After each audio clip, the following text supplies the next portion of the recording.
No, I still have not gotten a haircut, so I still have more distance to go down the road of pride. Once I get that haircut, then I am on the fast track to walking my parapet. I mean, when you see my haircut, the next thing you know, I'm going to be on a parapet, and then it's trouble for Martin Zender. Hello, everyone. Welcome. We're closing the week out today. I decided to go without any earphones at all or earbuds, which is kind of scary because I can't hear myself, and it's always comforting to know that I'm actually broadcasting. In fact, I'm worried now that the video is not running. Let me go look. Okay, we're in good shape there. So it's nice to have that comfort. But so many nice things have been said about my delicate little ears that I want to display them and feel free here on a Friday here at the college. Everything is low key on Friday at the college. I first thought it was a Caribbean thing. In the Caribbean, they're more laid back and people are a little at ease. I've heard that when you go to a restaurant, or a store on any of the Caribbean islands, the Caymans, Jamaica, Bahamas, you're lucky to get waited on. They get around to it eventually, man. They're going to get around to waiting on you eventually, man. Yeah.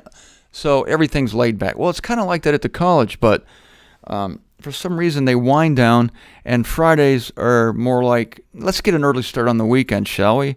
So I'm good with it because today I'm going to show you this on the Zender cam. I've not worn my black loafers, but I have my sandals. That's right. So I'm in the flow here on the Friday college scene. Look at this. More on the analogy between Nebuchadnezzar and Christ. Martin, how can you you're the only guy we've ever heard that would compare Nebuchadnezzar with Jesus Christ. I'm comparing the experience. Why is this illegal? Look, Jesus Christ took on the sin of us all, including the sin of Nebuchadnezzar. He became sin, a sin offering, 2 Corinthians chapter 5. So everything that visited Nebuchadnezzar visited him. I mean, he was not a sinner, though. You see, he was not a sinner, but all the sins came on him. And he voluntarily did this. Nebuchadnezzar, it was forced on him. It was forced on you. What choice do you have? Christopher Reeve did not decide to be pitched off the horse. You did not decide to get cancer or have your wife leave you or whatever horrible thing you're suffering out there. But this one, Jesus Christ, voluntarily took this upon himself. Now, Nebuchadnezzar shoved away, Christ shoved away, just like the burnt offering. And I see an analogy here too, call me crazy. With the animals of the field is your abode. Pardon me, but the priests who were at the foot of the cross mocking him were animals. In fact, I hate to do a disservice to animals by comparing them. Wagging their fingers at him. If you're the Messiah, take yourself down from the cross. Ugh.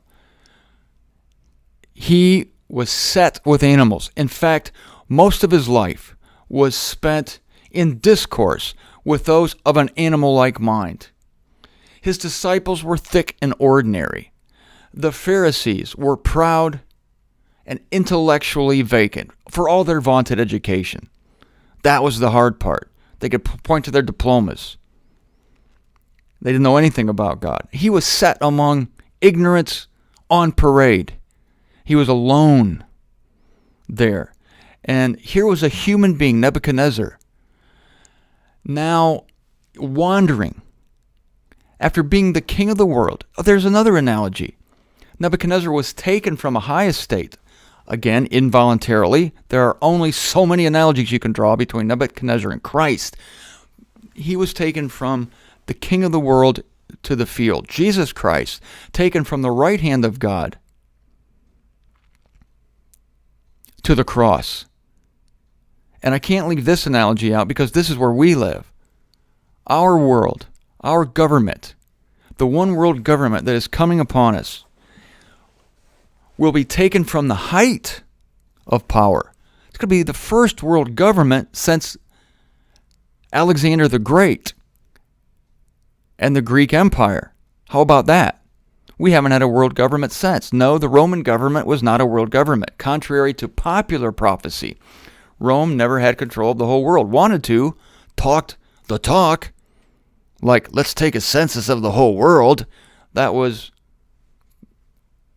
all blow and no show because they never did control the whole world. However, what's coming, the government that we're going to be looking down the barrel of, that we're even now looking down the barrel of, is going to be a world government. And it's going to be set at the pinnacle. It's going to be walking the parapet like Nebuchadnezzar. Jesus Christ, again, let me draw this analogy. Go with me. Was seated at the right hand of God, the majesty of God, the creator of all. Nothing came into being except through him. And he becomes the lowest of all in Philippians chapter 3, humbling himself even to the death of the cross. And as we're reading about Nebuchadnezzar here, with the animals of the field is your abode. And listen to this part. Herbage will they feed you as oxen. He was fed vinegar on the cross like an animal. They stuck a sponge on a stick, put it up to his mouth. It's just the humiliations are unparalleled. And the humility of Christ to voluntarily subject himself to this for our sakes is just absolutely unbelievable that it would happen to him.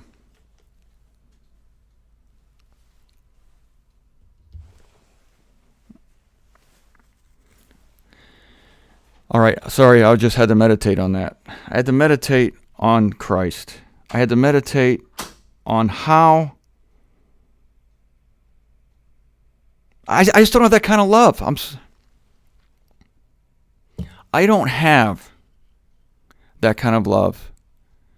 I tell you how I strain to love my enemies. I am so honest with you that I tell you I can't even sometimes love my enemies during the day. This is humiliating, really, that I have to wait until night when I think about my own life and who I am and my failures, and realize that once again, but for the grace of God go I. And yet the love of Christ comes to us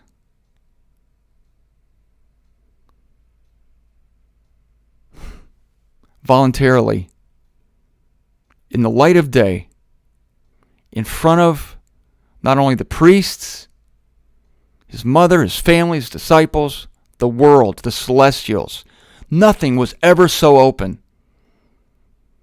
I picture Nebuchadnezzar in the mists of the night. The night mists come over him, the dew. I'm thinking he hid himself during the day. I'm thinking he only came out at night. This is just me trying to surmise what happened. And when we're humbled, what do you want to do? The first thing you want to do is hide yourself away. You don't parade yourself out in front, because we have some pride, don't we? We have a little bit of pride left to present ourselves. And when you're depressed, the Greek word for depressed means to unpublic. Those are the elements, unpublic, to go away from the public. That's depression. And yet Christ, as was written about him, this thing was not done in a corner. It was done in front of everyone. It was done in front of the world, in front of the universe. And for that reason, there is where the analogy stops between Nebuchadnezzar and Christ. But let's rejoin, if we can, the analogy. Herbage will they feed you as oxen. Thus 7 seasons shall pass on over you, till you shall know that the Supreme is in authority in the kingdom of mortals, and to whom he is willing, he is giving it. I believe that things passed over Christ on the cross. Here with Nebuchadnezzar, 7 seasons. But for Christ, so many things passed over him. Satan attacked him in ways that we cannot imagine and that we will not know until we are ourselves having the mind of Christ. We will not know what happened at the cross. Nebuchadnezzar could stand here if he was resurrected and tell us what went through his mind, possibly as he was humiliated. Many of us have gone through humiliating experiences, been in the hospital, been sick, done embarrassing things, whatever. We can relate to you. But it has never been told what Jesus Christ endured on the cross. Never been told the things that passed over him. If you remember, in the days when he was tried by Satan, Satan tempted him with the kingdoms of the world. All this can be yours. He tempted him to give him bread in a time when he was hungering. And it's not until we have the mind of Christ will we know what Satan did to him, or passed over him, or ran before him, or vexed him with when he was on the cross. I wouldn't be surprised if seven's a big number to God. It's a number of perfection. 7 seasons passed over Nebuchadnezzar, and he learned.